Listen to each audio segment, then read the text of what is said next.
আপনার জায়ান্ট গাছ দেখে উনি জায়ান্টস করেছেন, কিন্তু সমস্যা হচ্ছে ওনার কিছু কিছু গাছে মাথা মোটা হয়ে গেছে। এটি কেন হয়? জায়ান্টস গাছের মাথা মোটা কেন হয় এবং এ সমস্যার প্রতিকার?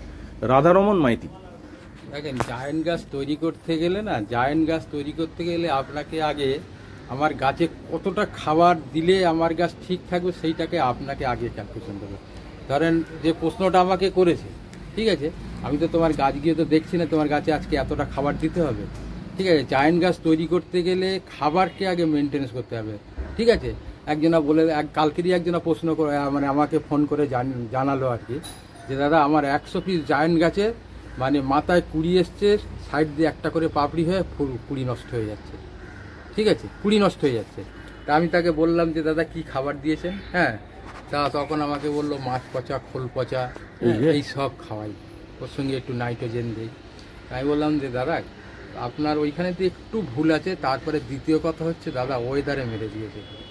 আপনি যে খাবারটা দিয়েছেন ঠিকই, কিন্তু ওয়েদারটা যে ঠান্ডার দরকার ছিল, শীতের দরকার ছিল, সেই জিনিসটা কিন্তু আসেনি। গাছে খাবার টানছে।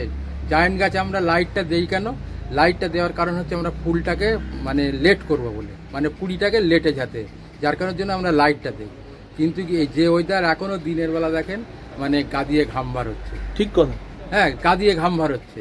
তাহলে জায়ান্টের পক্ষে খুবই অসুবিধা হচ্ছে, খুব অসুবিধা হচ্ছে। প্রত্যেকটা ফুল গাছের পক্ষে অসুবিধা। এবারে শীতের ফুল প্রত্যেকটা ফুলের অসুবিধা হচ্ছে। হ্যাঁ, প্রত্যেকটা ফুলের। অনেকেই পম গাছ ফুল খোলাতে পারছে না, খোলাতে পারেনি। ঠিক কথা। ওয়েদার খারাপ তো আমি সবাইকে বলেছি যে দেখেন আপনি বাজার থেকে সবকিছু কিনতে পারেন, কিন্তু ওয়েদার কিনতে পারবেন। ঠিক ঠিক।